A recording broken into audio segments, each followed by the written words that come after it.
Hello everyone, welcome to Kathika. आपको याद है मैंने आपको एक दिन समीरा की कहानी सुनाई थी। वही समीरा जिसको लंच बॉक्स में कुछ भी ले जाना, जो भी उसकी मम्मा देती थी वो पसंद नहीं था और कैसे वो पसंद आने लगा। तो आज ही मैं आपको समीरा की ही एक और कहानी सुनाऊंगी। ये है समीरा गई बाज़ार। तो एक दिन समीरा का जन्मदिन था।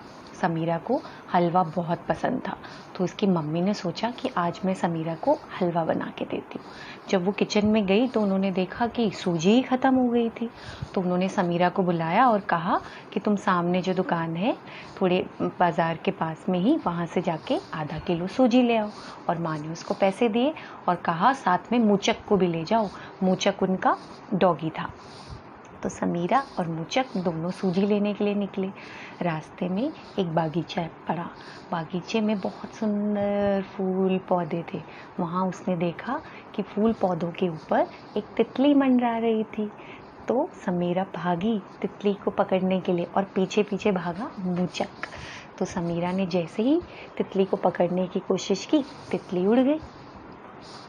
और फिर क्या हुआ कि समीरा ने सोचा कि वैसे भी तितली को पकड़ना नहीं चाहिए, उसे तो आज़ाद रहना, उड़ना पसंद है। और वो आगे चल पड़ी। आगे जाके उन्हें एक भूरी रंग की बिल्ली दिखी। अब बिल्ली के पीछे कौन भागा? मूचक। और उसके पीछे कौन भागी? समीरा। और देखते ही देखते बिल्ली एक दीवार के ऊपर चढ़ी और दीवार फांद के दूसरी तरफ चली गई। अब समीरा और मूचक तो दीवार नहीं फांद सकते थे। उन्होंने एक दूसरे को देखा और दोनों हंसे और आगे चल दिए। उसके बाद क्या हुआ, अब वो आगे चल के जा रहे थे, उसको समीरा को एक बहुत बड़ी सी एक झाड़ी दिखी जो चांदनी की थी। उसको बहुत सुंदर लग रहा था। उसने सोचा कि इतने सुंदर फूल हैं, माँ देखेंगी उन्हें कितना अच्छा लगेगा। उसने थोड़े से फूल वहाँ से तोड़ लिए और वो फिर आगे चल दिए। आगे जाके उसने देखा कि एक सेमल का पेड़ था। बहुत ही सुंदर गाढ़े लाल रंग के फूल, और फूल सारे नीचे ऐसे बिखरे हुए थे जैसे कि फूलों की कालीन बना हुआ हो। पूरे फूल ही फूल थे। समीरा को बहुत अच्छा लगा। उसने एक फूल उठाया, दो फूल उठाए, उसे इतने सुंदर लग रहे थे। उसने अपनी फ्रॉक पकड़ी और उसके अंदर वो सारे फूल इकट्ठे करने लगी। उसने काफ़ी सारे फूल इकट्ठे कर लिए थे। और फिर उसने नीचे देखने के बाद जब ऊपर देखा तो उसने देखा कि वो पता नहीं कहाँ आ गई थी। उसने दाएं देखा, बाएं, आगे, पीछे, उसे समझ ही नहीं आ रहा था कि वो कहाँ आ गई है। और वो नीचे बैठ के रोने लगी। तभी मूचक ने आके उसके आसपास मूचक घूमता रहा, लेकिन समीरा उसे देख ही नहीं रही थी। फिर मूचक ने क्या किया, उसकी फ्रॉक पकड़ी और उसे खींचने लगा। और फिर तब भी समीरा कुछ नहीं कह रही थी। फिर मूचक ने किया भौं भौं, मतलब आओ मेरे साथ चलो। समीरा खड़ी हुई। उसके बाद मूचक आगे आगे, समीरा उसके पीछे पीछे, दाएं बाएं, एक गली दूसरी गली से सब मूचक जो है आगे आगे भागता गया और समीरा उसके पीछे पीछे भागती गई। और फाइनली वो दोनों अपने घर पहुंच गए।